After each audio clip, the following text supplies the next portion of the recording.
రాత్రి చెప్పామా బంగారం కానీ సిల్వర్ కానీ క్రాష్ అయితే ఏమవుతుంది అని. పొద్దున పార్కులోకి వచ్చేసరికి ఈ పెద్ద ఇది కనపడింది, కళ్యాణ్ జ్యువెలరీస్ వాళ్ళు మొత్తం బ్రాండ్ అంబాసిడర్ని దింపేశారు. నా కృతిసనను జాహ్నవి కపూర్, లోపల పేజీలో చూస్తే మన నాగార్జున, చైర్మన్ పిఎస్ కళ్యాణరామన్ గారు ఏదో ఇచ్చారు. పంజగుట్టలో షోరూమ్ ఓపెనింగ్ సందర్భంగా అన్నారు. మరి ఇది కొత్తదో పాతదో నాకేదో తెలవదు కానీ ఏంటి చూడండి, కత్రినా కైఫ్, మన పీలేలా బ్రాండ్ అంబాసిడర్లు కళ్యాణ్ జ్యువెలరీస్. అసలు నెగనెగలాడే దుస్తులు, జిగేలు అనే ఆభరణాలు చూస్తే ఎవరికైనా ఆహా అనిపిస్తుంది కదా. ఐకానిక్ షోరూము, ఫ్లాగ్షిప్ మోడల్ అట ఇది.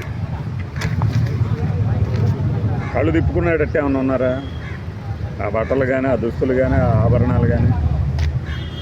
ఇప్పుడు ఇంత ఖర్చు పెట్టడానికి కారణం ఏంటి? వీళ్ళు బ్రాండ్ అంబాసిడర్లకు పెట్టుకొని విపరీతమైన లాభం బంగారం బిజినెస్లో. అయితే చేయగలిగిన వాడికి, ప్రతివాడికి ఏం రాదు. ఈ బంగారం రేటు గురించి మనం నిన్నటి లేమేన్ లాంగ్వేజ్లో, అంటే మామూలుగా మేము మాట్లాడుకునే లాంగ్వేజ్లో అందరికీ అర్థమయ్యేటట్టు చెప్పింది. రేటు పెరుగుతున్నంతసేపు బాగానే ఉంటుంది, తగ్గితే ఏంటి పరిస్థితి? లాభం కోసం కొన్నవాళ్ళు జరిగింది. ₹1,00,000 వెండి కేజీకి తగ్గిందట. 4 లక్షలు పలికింది, 3 లక్షలకి పడిపోయింది. మళ్ళీ పెరగదని కాదు, బట్ 4 లక్షల్లో కొనుక్కున్నాడు ఎలా ఉంటుంది వాడి మానసిక స్థితి? క్రాష్ అయిందా లేదా?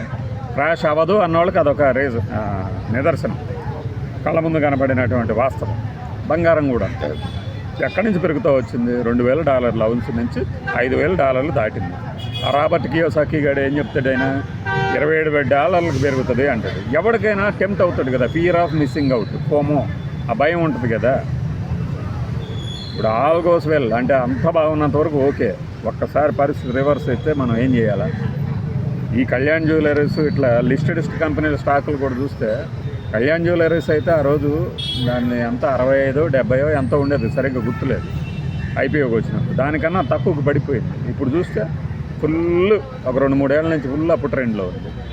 బంగారం వ్యాపారం ఎలా ఉంది అంటానికి ఇదే. మనపురం కానీ, ముత్తూట్ ఫైనాన్స్ కానీ. మనపురం అయితే పేపర్లో ఇదిగోండి కరెక్ట్గా ఏలంత యాడ్ ఇచ్చేది. రూపాయి వడ్డీకే బంగారంపై రుణం నెంబర్ కింద, ఫోన్ నెంబర్. అదే మెల్లిమెల్లిగా ప్రతి ఊరిలో బ్రాంచ్లు పెట్టుకుంటూ పోయింది. ప్రతి ఊరిలో 2-3 స్టాఫ్, ఆ స్టాఫ్కి 10,000, 6,000 ఉద్యోగం అంతే. అది ఇలా పెరుగుతూ పోయి ఈ రోజున కార్పొరేట్ లెవెల్కి ఆల్రెడీ అదే ఆ రేంజ్కి వెళ్ళిపోయి పెద్దవి. ఈ లలిత జ్యువెలరీస్ వీళ్ళందరూ అయితే ఏ స్థాయికి తీసుకెళ్లారో చెప్పవచ్చు బంగారం వ్యాపారంలో. ఇంకొకటి, మనమే వాడిన కొత్త పదము, ఇప్పుడు దాకా ఎవడు వాడని పదము మీ అందరికీ నిన్నటి నుంచి అర్థమైపోయి ఉంటుంది. ఈ దశాబ్దంలో చోటు చేసుకున్న అతిపెద్ద ఆర్థిక పరిణామం పేదవాడికి బంగారాన్ని దూరం చేయటం. ఈ రేంజ్లో ఉన్నప్పుడు ఇక పేదవాడు దాన్ని కొనడు. రాబోయే రోజుల్లో ఏమవుతుంది? గ్రాములో కూడా ఇంత పొడుగు గొలుసు తయారు చేసేలాగా ఎలా చేయొచ్చు అనేది. క్రాష్ అవ్వదా? అయింది కదా. ఇప్పుడు మాట్లాడండి, అప్ ట్రెండ్లోనే ఉంటుందనే వాళ్ళకి.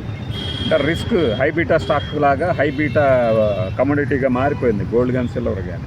ఈ టైంలో ఏం చేయాలి అంటే, నిన్న మిత్రులు ఒక సానికొమ్ము ప్రియాంక అమ్మాయి లేడీనో ఎవరో చెప్పారు, సావరిన్ గోల్డ్ బాండ్ స్కీమ్ లేదనుకుంటా అండి. కరెక్ట్, ఆపేశారు. ఎందుకు ఆపేశారంటే ఇదే, పిచ్చక లాభాలు వచ్చేస్తున్నాయి వాళ్ళకి. మనమేమో ఈ రేట్లో కొని వడ్డీ ఇయటము 2.5%, 3% మళ్ళీ స్పాట్లో ఇయటం అనేది కష్టంగా మారింది. అది చూసారా? ప్రభుత్వం ఎప్పుడు ప్రజలకు లాభం వస్తుంది అంటే ఆ పని చేయాల్సిన అవసరం ఉండదనుకుంటుంది. వ్యాపారం ఎందుకు చేయాలి మేము అని, మన కోసం ప్రయోజనం కోసం అంటారా? అదే అలా అయితే వ్యవసాయ రంగంలో పెట్టే పరిశోధనల మీద పెట్టే ఖర్చు ప్రతి రూపాయికి 14 రెట్లు లాభం వస్తుందట. బడ్జెట్ మీద రాస్తా చూసాము.